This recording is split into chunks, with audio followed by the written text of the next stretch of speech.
July 2024 hairiba tha asida Chinese nationals haibadi Chinese macha ani maming singa Yun King Jian chahi 38 amasung Jun Yong Liu chahi 33 makoi anibu yamna sathiba amasung hu chelaba fungus haibadi kokphai makhal amabu USA gi yamna phawraba university ama oriba University of Michigan gi laboratory amada research tongnabagi damakta lona haibadi smuggle tawraga pusinnaba honnarambadagi faki fungus asigi mamingna Fusarium graminearum haina kawi haiba fungus asibu Agroterrorism weapon amani haina su longnai maramdi fungus asina yamna sathiba head blight kauba laina ama pambi singda thokhanba ngammi laina asigi maramdagi chanabagi thajaba mahi marongsing haibadi kehu barley chujak amasong phau singbusu pak sanna manghan takhan bangammi masigi maramna dollar billion kaya manghanduna leibak amagi senmit loan yamna ka hena sokhalli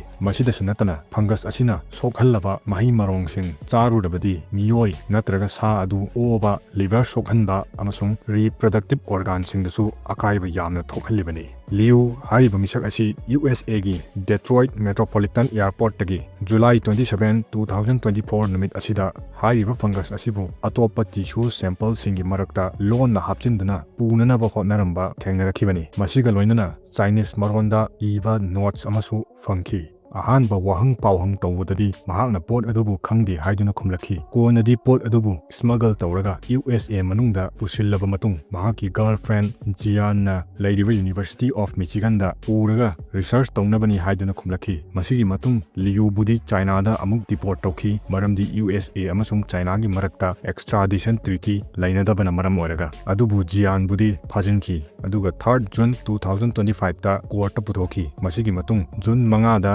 amuka hanna courta hearing chathagi FBI na thijinbada khanglakhi madudi Jian haiba nupi asina hanana mamang matamdagi hauna university asigi lab amada fungus asigi matangda sarkar gi ayaba yaudana thijinduna lakhi haibagi evidence kaya ama phangba ngamkhi Jian gi electronic devices sing check tawu matamdasu couple ani asigi marakta matam kaya gi mamangdagi paw faunaduna lakhi haiba khangki amasung makhoi anina 2022 dasu smuggle tawbagi attempt tawnaba sinabagi khudam phangki masida natana 2024 dasu lairik marakta yepaga pusinnabasu khanaramki Jian gi phone laptop tagisu Chinese Communist Party ga mahakka mari leinaba sign tongnaraba statement amasu phangba ngamki makhoi ani gi funding asi Chinese government tagi lakpani haibasu khangba ngamki US Attorney Jeremy Gorgon Jr na phongdokhibada hairiba thong asi national security threat amani amasung makhoina pawnliba si USA gi food supply da fungus asina landa halaga US ki economy bu soghanba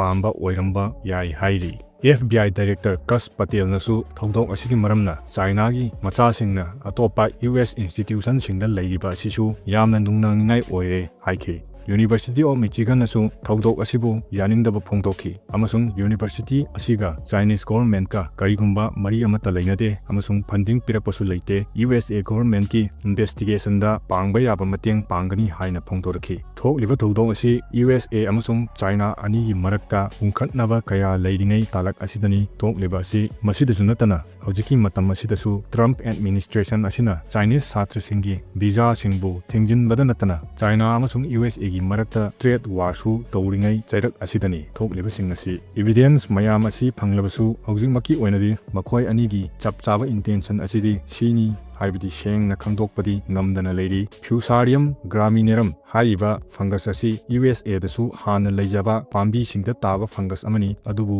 mapangal yamna ka hena kandabagi wadani hojik phawda phangliba evidence sing asigi matengna makhoi ani asibu mara leire haibadi yadri smuggle asi tawraga tasengna USA da attack tawram gadawribra haiba shengna khangba ngamdana leiri